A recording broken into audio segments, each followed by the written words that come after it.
Rambo was seriously emaciated. He was a young red lynx who had arrived without a name, without a history, and with little hope for the future at the Wildlife Rescue Center. For 4 long months, he showed no signs of recovery. His condition constantly worsened, and without rehabilitation prospects, the center made the painful decision to schedule his euthanasia. His fate seemed sealed. He was known only as Case Number 2847 and waited in silence for his final hours. Everything indicated that his story would end right there. But at the last moment, an unexpected phone call changed the course of his life. A small rescue group called Corazon Salvaje offered intervention. He was transported to a specialized foster home for injured fauna in a desperate act that united a private sanctuary, a pair of retired veterinarians, and an animal that seemed to have lost everything. This is the story of a second chance, of a wild heart that refused to surrender, and of an extraordinary journey from death toward a destiny no one imagined. It was an October morning, and the fluorescent lights of the rehabilitation center cast sharp shadows on the concrete floor.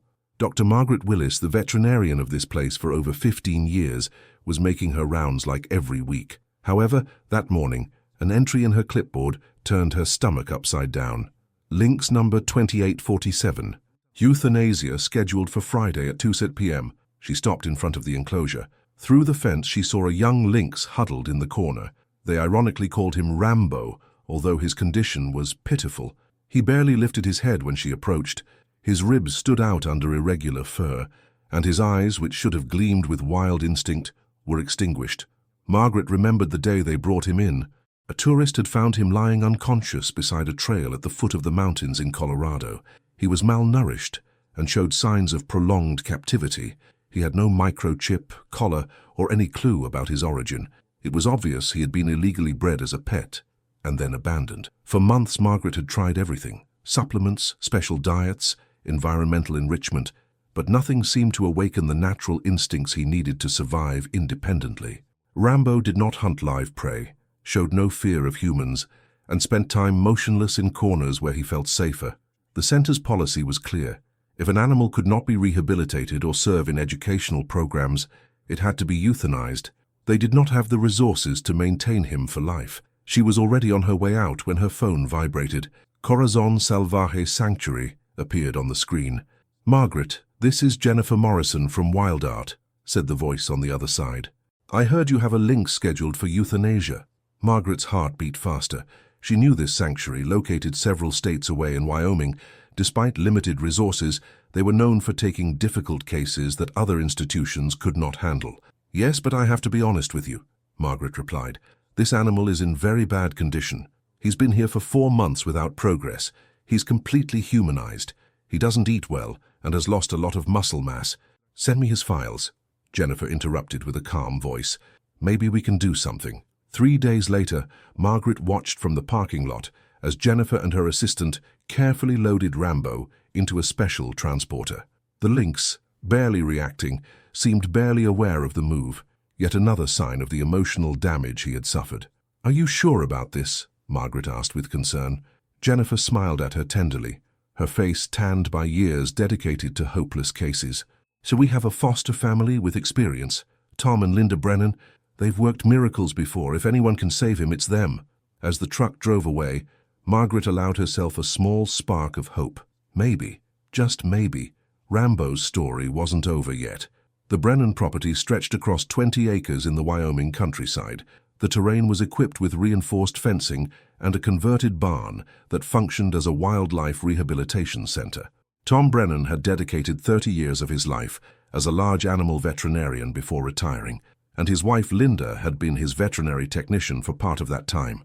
Their retirement plan included traveling the world, but everything changed when they decided to take in an injured cougar 5 years ago. Since then, their life had gone in a completely different direction. "He's worse than I expected," Tom muttered, looking inside the transporter. Rambo was huddled, breathing shallow and fast. The journey had clearly disturbed him. Linda, with a soft but determined voice, suggested taking him to quarantine. "No sudden movements," she added. "Everything at his pace." The first 2 weeks were difficult. Rambo rejected most foods and barely accepted small portions of raw chicken. He remained pressed against the farthest wall of his enclosure, observing every movement outside with distrust. Tom and Linda took turns sitting in silence near the enclosure, reading books or working with laptops. Their goal was to offer constant and non-threatening presence. The first major breakthrough occurred on day 18. Linda was sitting, knitting a scarf, when she noticed something from the corner of her eye. Rambo had moved a few steps forward and was watching her, fascinated by the movement of her hands with the needles. She avoided eye contact and began humming quietly an old lullaby her grandmother used to sing when she was a child. From that moment, Rambo began approaching a little more each day. Tom started playing guitar in the evenings, with gentle melodies that seemed to calm the restless lynx. They introduced new foods gradually and discovered that Rambo had a clear preference for rabbit instead of chicken. Moreover, he ate more easily if they remained nearby instead of moving away. "Look at his eyes," Linda whispered one night, watching Rambo playing with a feather toy. "Is there something there now? A spark?" Tom felt it too. The lynx's dull fur was beginning to take on a healthier amber shade. He was also gaining weight, at least 8 pounds since arrival. 6 weeks later, Rambo reached a milestone that made Linda cry. Instead of retreating to his corner as usual, he approached the fence when she brought dinner and made a particular sound. It wasn't a meow or purr, but a greeting proper to red lynx. It was like he was saying hello. "Tom," Linda called, her voice breaking with emotion. "Come see this." From that day, Rambo's recovery to health accelerated dramatically. He began exploring the entire enclosure, climbing platforms, playing with hanging toys, and even trying to stalk wild rabbits that hopped near his fence. His appetite improved significantly, and his musculature began developing again. But it was a later moment that changed everything. One afternoon, while Linda was cleaning the enclosure, Tom watched him from outside. Rambo usually moved to a separate area during cleaning as part of his routine. However, that day was different. Linda bent down to pick up the food bowl, and Rambo slowly approached. He gently rubbed his head against Linda's leg. "Oh my God," she whispered, paralyzed. The lynx repeated it, this time with greater confidence, and a deep, low purr emerged from his chest. It was the first time he had voluntarily touched either of them. Tom watched in amazement as his wife lowered her hand, allowing Rambo to smell her fingers, before gently petting him behind the ears. The purring intensified. "I think," Linda said with a gentle voice, "we need to talk about his future." That night, sitting at the kitchen table, they watched Rambo resting on his platform with an expression of peace they had never seen in him before. "He can't be released," Tom finally said. "That's clear. He's too humanized, too comfortable with people. Wild Art wants to take him to their permanent sanctuary," Linda said, although her voice lacked enthusiasm. Tom watched her carefully. After 38 years of marriage, he knew every nuance of her expression, and that look seemed familiar to him. But he's attached to us, Tom," she said with a note of emotion. "I notice it in the way he waits by the fence when he hears our car. He purrs only with us, not with the sanctuary volunteers who visited him." She paused, lowering her gaze. "And I'm attached to him, too. I know it sounds absurd, and I know we already have Buster and Rosie. We said no more animals, but I want him to stay." Their eyes met. Linda didn't need to explain more. Tom understood everything, even before she said it. "I know it's a big responsibility," she continued. "Permits, inspections, specialized diet, veterinary care. This isn't a pet. It's a wild animal with very specific needs. But there's something in him, Tom. It's like he chose us." Tom remained silent, looking through the window at the enclosure. Rambo was carefully grooming himself, not hurrying. From time to time he looked up, inspecting the surroundings with his characteristic tufted ears that moved like alert radars. "We would have to remodel the house," he finally said. "Create indoor and outdoor space where he can be part of the family, but still have his own territory." Linda's eyes widened. "Are you saying what I think you're saying?" "I'm saying," Tom replied with a slight smile, "that I married a woman with a heart too big for her own good, and I wouldn't do it any other way. But we'll do it right. Full permits, regular inspections, and we'll work hand in hand with Wild Art's veterinary team." Linda threw herself across the table, almost spilling the coffee cups, and hugged her husband tightly. The following months were a whirlwind of paperwork, construction, and preparations. They transformed their large solarium into a living space designed specifically for a red lynx, with climbing structures, hiding places, and safe access to the outdoor enclosure. They installed double fencing with a controlled entry system and consulted with exotic animal experts to ensure everything met legal requirements and, more importantly, Rambo's needs. Buster, their old golden retriever, watched the work with calm and curiosity. Rosie, a rescued border collie who had always been nervous, spent most of the time hidden under the bed during the construction. Finally, on a warm September day, almost a year after Rambo first arrived at Pine Ridge, the moment came to introduce him to his new home. "Are you sure about this?" Jennifer from Wild Art asked as they prepared to open the transporter in the solarium.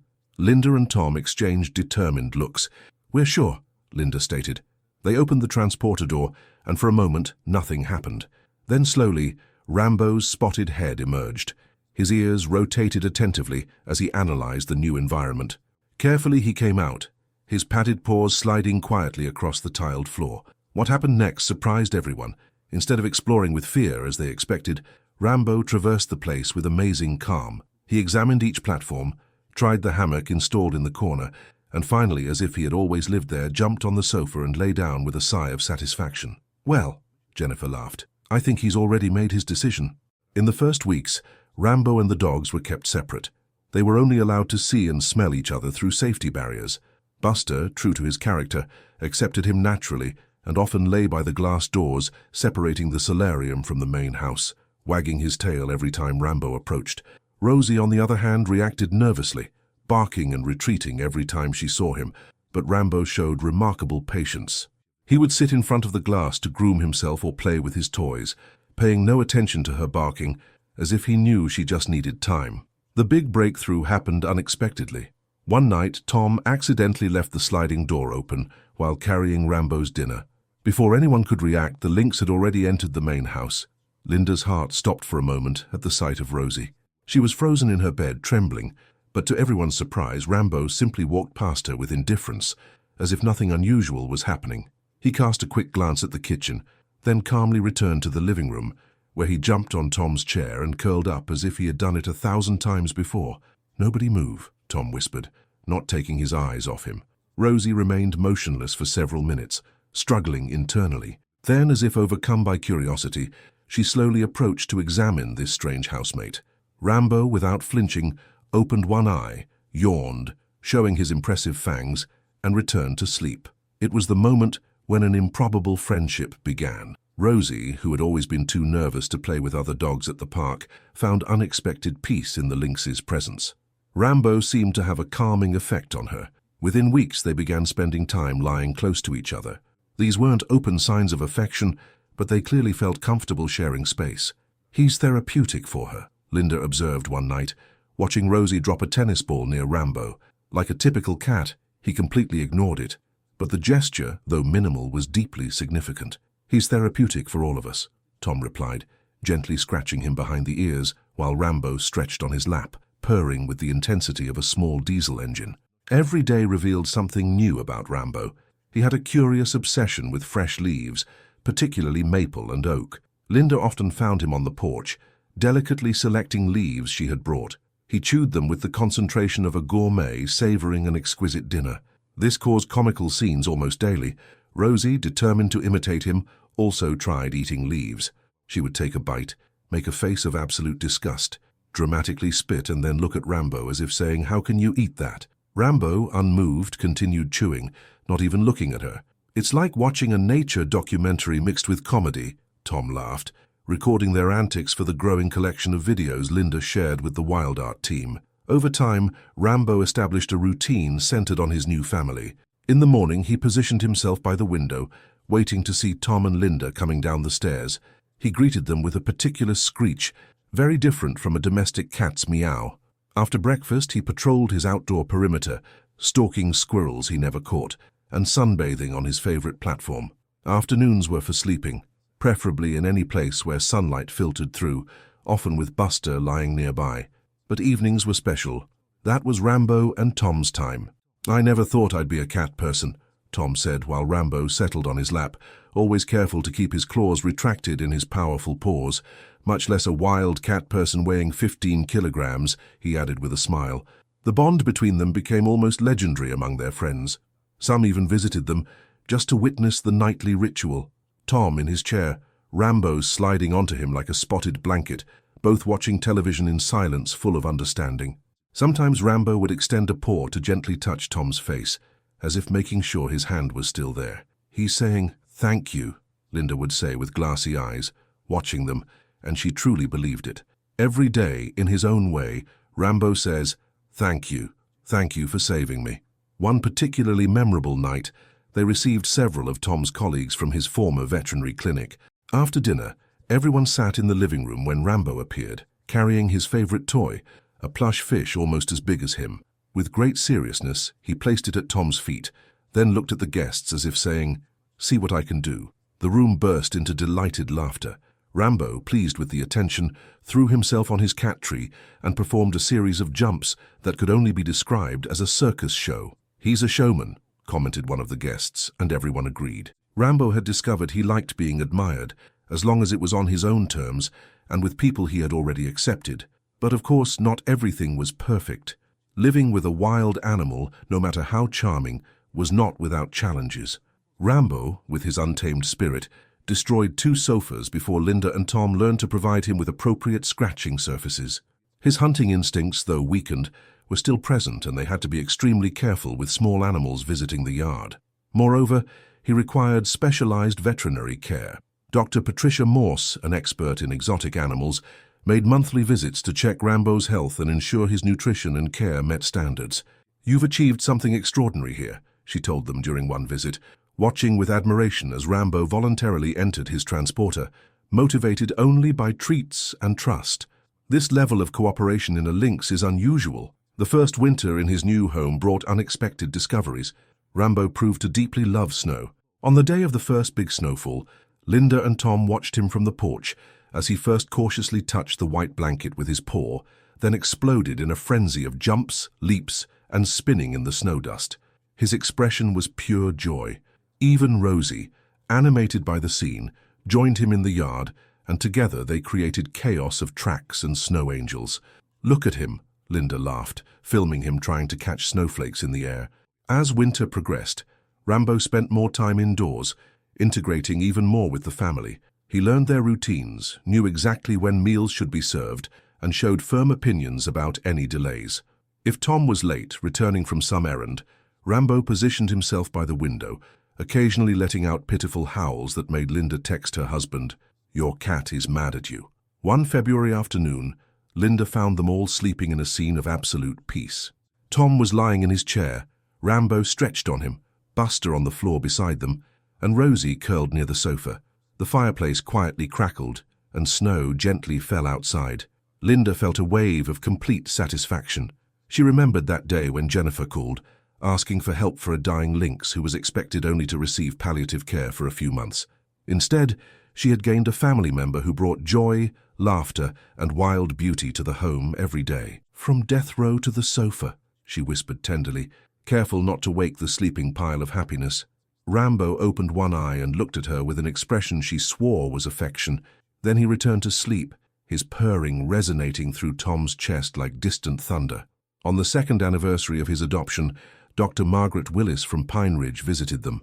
She watched with admiration as this lynx, who had once been on the verge of euthanasia, effortlessly jumped between outdoor platforms, his muscles rippling under shining fur. "I wouldn't have believed it," she murmured, accepting a coffee cup from Linda. "When he left our facilities, I thought we were just postponing the inevitable. He just needed to find his people," Tom replied simply, while Rambo gave him tender head nudges and rubbed against his legs. "That's all any of us need." That same day, Rambo gathered his latest leaf selection, fresh maple branches Linda had brought that morning, and headed to his favorite sunny spot. As always, Rosie followed him hopefully and performed her daily attempt at eating leaves. As always, too, she spat them out with an expression of total disgust and threw Rambo an accusatory look. Linda laughed without exception every time this happened. "You'd think she would have learned by now," she commented between laughs. "Maybe she just likes the routine," Tom suggested. "Predictability. Rambo eats leaves, Rosie tries and fails, all is right with the world." That night, when Tom sat in his chair for his nightly ritual, Rambo surprised him. Instead of jumping directly onto his lap, he first approached Linda and rested his head on her hands, asking for petting. Then he went to Buster for a brief nose touch, and finally to Rosie, who licked his ear in quiet greeting. Only then did he climb onto Tom's lap, turned 3 times, and settled with a deep sigh of satisfaction. "He's saying thank you," Linda said, with a voice loaded with emotion. To all of us.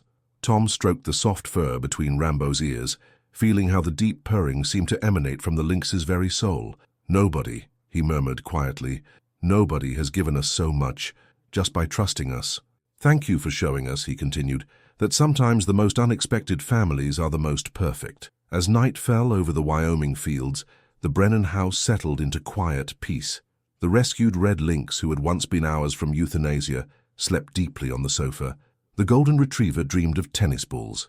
The border collie, previously nervous, rested peacefully, without fear. And two people who thought their retirement would mean cruises and golf courses had instead found a beautiful and completely unexpected wildlife. Through the window, stars shone in the clear winter sky, and if you listened carefully, you could hear the vibrating purr of a happy lynx, a sound that spoke of second chances, improbable friendships, and the wonderful ways love can heal even the most wounded hearts.